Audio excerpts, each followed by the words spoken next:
Hello, everyone. Welcome to Spoken English Podcast. Sam, I have to tell you about something embarrassing that happened yesterday. Oh, I'm ready. Go on. I was trying to order coffee, and in my head, I was translating the whole sentence from my first language before I said it out loud. So there was this awkward 5-second pause where I was just standing there, thinking. And the barista is just waiting. Just waiting, staring at me. And finally I said, "One coffee, please," which is such a simple sentence, but it took me 5 full seconds to translate it in my head first. I think every single English learner has lived that exact moment. Right? And it made me realize something. The problem wasn't my vocabulary. I knew the words. The problem was that I was still thinking in my own language first and then translating everything into English before speaking. That translation step, it's like a little traffic jam in your brain. Exactly, a traffic jam. And that's what we're talking about today. How to train your brain to actually think in English instead of constantly translating. Because once you stop translating, everything becomes faster, smoother, and honestly, a lot less stressful. So stick around, because by the end of this episode, you'll have real practical ways to start thinking in English, not just learning more words. Hey everyone, welcome back to Spoken English Podcast, your friendly place to learn real, everyday English through natural conversation. I'm Sam. And I'm Mira. And today, we're tackling something that honestly affects almost every English learner at some point, the habit of translating in your head before you speak. It's one of the biggest reasons people feel slow or nervous when speaking English, even when they actually know a lot of vocabulary and grammar. Exactly. Today, we'll explain why this happens, and more importantly, give you real techniques to slowly train your brain to think in English directly. This episode is great for A2 to B1 learners. So if you sometimes feel like your brain is doing double the work while speaking, this one is especially for you. Later, we'll slow down for our word tour with useful words and phrases related to thinking and speaking naturally. And near the end, in Say It Better, we'll take a few common learner sentences and upgrade them to sound more natural. So relax, get comfortable, and let's talk about training your brain to think in English. Okay, Mira, let's start with the basics. Why does this translation habit even happen in the first place? That's such a good question. I think it happens because when we start learning a language, our brain naturally uses our first language as a foundation. It's the fastest, most familiar path, so the brain automatically goes there first. So it's not really a mistake, it's more like a habit the brain built over years. Exactly, and habits take time to change, especially ones connected to something as automatic as language. That actually makes me feel a little better, because sometimes learners think something is wrong with them if they still translate. Nothing is wrong with you at all. It's just a stage almost everyone passes through. The goal isn't to feel bad about it. It's to slowly build a new habit that becomes stronger over time. So what's the very first shift someone needs to make? I think the first shift is becoming aware when you're translating. A lot of learners do it automatically without even noticing. Once you notice it happening, you can slowly start to interrupt that pattern. That's interesting, because awareness alone can change behavior. It really can. You could say, "I'm starting to notice when I translate in my head." That awareness is honestly the first real step. Let's get practical. What's a simple daily habit that helps someone think in English more naturally? One of my favorites is called self-narration. It means describing your day in English inside your own head as it happens. Can you explain that a bit more? Sure. So instead of thinking, "I'm hungry" in your first language, you intentionally think it directly in English. "I'm hungry. I should make something to eat." You basically narrate your own life like a little story running in your mind. That's such a clever technique. It's low pressure because no one's listening except you. Exactly. And that's what makes it so powerful. There's no fear of making mistakes because it's completely private. I imagine this could feel strange at first.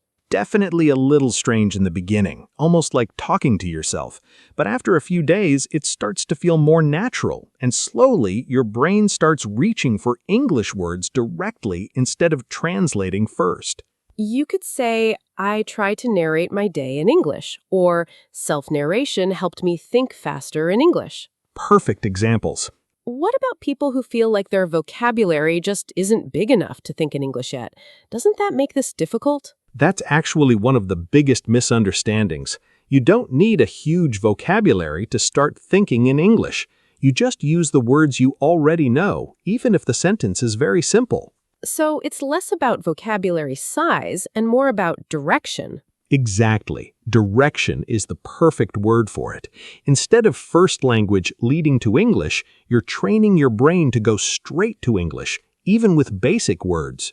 That actually removes a lot of pressure because people think they need to know enough before they can think in English. You never need to know enough. You just need to start using what you already have directly without the translation step in between. Let's talk about another common technique. What about labeling things around you? Oh, I love this one. It's so simple but really effective. As you go through your day, you silently name objects around you in English. A cup, a window, a chair. That sounds almost too simple to work. I thought that too at first, but simple, repeated exposure is exactly how the brain builds automatic connections. Over time, when you see a cup, your brain jumps straight to the English word, no translation needed. So it's basically building a direct link between the object and the English word, skipping your first language completely. Exactly. And you can slowly build on this by adding small sentences. Instead of just cup, you think, that's my cup. I need to wash it. You could say, I try to label things around me in English, or labeling objects helped me build direct word connections. Great examples. What about people who feel like they consume a lot of content, like shows or videos, but still feel like they're translating everything they hear? That's actually really common. Watching content is helpful, but if your brain is constantly translating subtitles, you're still relying on your first language as a bridge. So what would you suggest instead?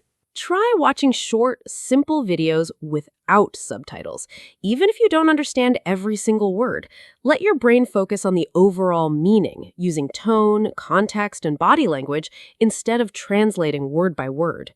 That sounds a little scary for beginners, though, not understanding everything. It can feel uncomfortable at first, but that discomfort is actually part of the growth. Your brain starts working harder to understand meaning directly instead of relying on translation as a safety net. You could say, I'm trying to watch videos without subtitles, or removing subtitles pushed me to understand English directly. Exactly. That phrase, pushed me, really captures that slightly uncomfortable but useful feeling. Let's take a short pause here. If you're enjoying this episode so far, please take a moment to like this video and, if you haven't already, subscribe to Spoken English Podcast. And we'd love to hear from you in the comments. Tell us, do you often catch yourself translating in your head before speaking? We really do read your comments, so don't be shy. All right, let's continue. Mira, what role does speaking out loud play in all of this, even if it's just to yourself? Speaking out loud is honestly one of the most underrated techniques. When you speak, even alone in your room, your brain has to organize thoughts in real time, which strengthens that direct English thinking pathway. So it's different from just thinking silently? A little bit, yes. Speaking out loud adds pressure, in a good way. It forces your brain to commit to a sentence structure quickly, instead of endlessly translating and adjusting silently in your head. That's interesting, because silent thinking can sometimes feel safer, but maybe too safe. Exactly. Too safe can actually slow down progress. You could say, I practice speaking to myself in English, or talking out loud helps me think faster under pressure. I really like that idea, treating your own room like a low-pressure practice space. It's honestly one of the best free resources you have. What about grammar? Do people need to think about grammar rules while trying to think in English, or does that slow things down? That's such an important question. In the beginning, thinking about grammar rules is normal and even necessary. But if you want to truly think in English, at some point you have to let go of that constant grammar-checking voice in your head. That sounds difficult, especially for learners who were taught very rule-focused methods. It is difficult, but here's a helpful way to think about it. Native speakers don't think about grammar rules while speaking either. They developed a feel for the language through repeated exposure and use, not by mentally checking rules every sentence. So the goal is to slowly build that same feel. Exactly, a feel for what sounds right rather than a mental checklist. And that feel only develops through practice, mistakes, and repeated exposure, not through memorizing more rules. You could say, I'm trying to develop a feel for English instead of just memorizing rules. Or, letting go of constant grammar checking helped me speak more freely. Beautifully said. What about mistakes? I imagine a lot of learners avoid thinking directly in English because they're scared of getting it wrong. That fear is so common and honestly understandable. But here's something important to remember. Mistakes are actually part of how your brain builds that direct connection to English. Every mistake gives you feedback, and feedback helps you adjust. So mistakes aren't really failures. They're more like information. Exactly. Information your brain uses to slowly build accuracy over time. If you wait for perfect thinking before you even try, you'll never actually start building the skill. You could say, I try not to fear mistakes while thinking in English, or mistakes gave me useful feedback, not failure. That mindset shift alone changes everything for a lot of learners. Let's talk about something a little different, dreams.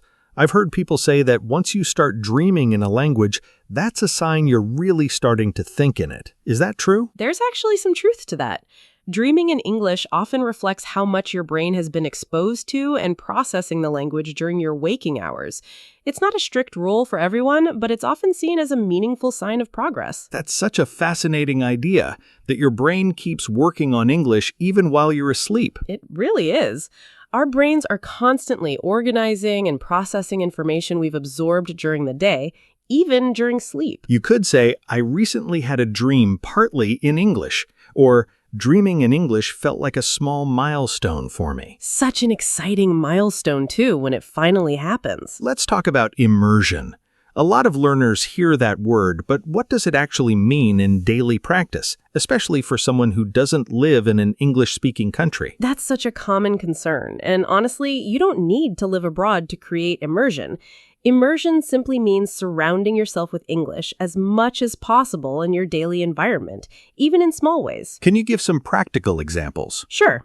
Changing your phone language to English, listening to English podcasts during your commute, reading short English articles instead of ones in your first language, or even setting small daily goals like thinking through your morning routine in English. So it's really about consistent small exposures, not one big dramatic change. Exactly. Consistency matters far more than intensity. 10 minutes of focused English thinking every day is more powerful than one long session once a month. You could say, I tried to create small moments of English immersion in my day, or consistent small exposure helped me more than long occasional study sessions. That's such a practical, realistic approach for busy learners. What about people who feel discouraged because progress feels slow? I imagine that's really common with something like this. It's incredibly common, and honestly, it's one of the hardest parts of language learning. Thinking in a new language is a gradual shift, not an overnight switch. Some days will feel easier, some days you'll fall right back into translating. So progress isn't a straight line. Definitely not a straight line. It's more like waves, some days forward, some days back, but the overall direction is still improvement, even when it doesn't feel like it in the moment. That's such a comforting way to see it, especially for anyone feeling frustrated right now. You could say, my progress feels slow, but I know it's not a straight line. Or, I try to focus on overall direction, not daily perfection. I really needed to hear that myself, honestly. I think a lot of us do. Let's bring this all together, Mira. If someone only remembers one thing from this episode, what should it be? I think it's this. You don't stop translating by trying harder to translate faster. You stop translating by slowly giving your brain more direct experiences with English through narration, labeling, speaking out loud, watching content without subtitles, and setting small daily moments of immersion. So it's less about effort and more about consistent direction. Exactly. Small, consistent steps, repeated often, quietly rewire how your brain approaches the language. That's such a hopeful way to end this part of the conversation. It really is, because it means anyone can do this, no matter where they're starting from. All right, let's slow down now and go through today's word tour. Useful words and phrases connected to thinking and speaking naturally in English. Let's begin with our first word, automatic. Automatic, automatic. Automatic describes something that happens naturally, without conscious thinking or effort. You could say, responding in English is starting to feel automatic. Or, I want my English thinking to become automatic. Nice examples. Let's move to our second word, narrate. Narrate, narrate. To narrate means to describe events or actions as they happen, almost like telling a small story. You could say, I like to narrate my morning routine in English. Or, narrating my day helped me think faster. Our third word is immersion. Immersion, immersion. Immersion means surrounding yourself completely with a language so you're constantly exposed to it. For example, I try to create small moments of immersion every day. Or, immersion helped me understand English more naturally. Word number 4, feel. Feel, feel. In this context, feel means an intuitive sense of what sounds correct, rather than following strict rules. You could say, I'm developing a feel for English sentence structure. Or, over time, you build a feel for what sounds natural. Our fifth word is milestone. Milestone, milestone. A milestone is an important point of progress, something worth celebrating along your journey. For example, dreaming in English felt like a small milestone for me. Or, thinking in English without translating was a huge milestone for me. And our final word today is consistency. Consistency, consistency. Consistency means doing something regularly and steadily, rather than occasionally or all at once. You could say, consistency matters more than doing a lot all at once. Or, I focus on consistency, even if it's just 10 minutes a day. So today's words were automatic, narrate, immersion, feel, milestone, and consistency. Try picking just one or two of these and using them as you think about your own English journey. Now let's move to one of my favorite parts, say it better. We'll take a few simple sentences and make them sound smoother and more natural. It's simple to say, I always translate first in my head. That's honest, but we can make it more reflective. A smoother way to say it is, I'm working on reducing how much I translate in my head. Much more natural. Here's another one. My English thinking is very slow. That's fine, but we can add more direction to it. You could say, my English thinking is improving, even if it still feels slow sometimes. I like how that adds hope to it. Next sentence. I am scared to think in English because of mistakes. A more confident version would be, I'm learning not to fear mistakes while thinking in English. It shows growth, not just fear. One more. I don't have enough words to think in English. You could smooth that out into, I'm learning to think in English using the words I already know. It removes that pressure of needing more before you can start. These small changes really do make a big difference in how confident and natural your reflection sounds. Absolutely. It's not about using harder words. It's about choosing language that reflects growth instead of limitation. So today we talked about how to train your brain to think in English, understanding why translation happens, using techniques like self-narration, labeling, speaking out loud, watching content without subtitles, and creating small daily moments of immersion. And I hope this episode reminded you that thinking in English isn't about being perfect from day one. It's about slowly guiding your brain towards a new, more direct path. And maybe next time ordering coffee won't take 5 seconds of internal translation. Progress, not perfection, right? Exactly that. If this episode helped you, please take a moment to like this video and subscribe to Spoken English Podcast so you never miss a new lesson. And we genuinely love to hear from you. Tell us in the comments, what's one small way you can practice thinking in English this week? Also, if you know someone learning English, please share this episode with them. It might be exactly the shift they need in how they practice. Thank you so much for spending this time with us. Take care of your English and take care of your mind too. This is Sam. And this is Mira. And you've been listening to Spoken English Podcast. Bye for now. Take care, everyone. See you in the next episode.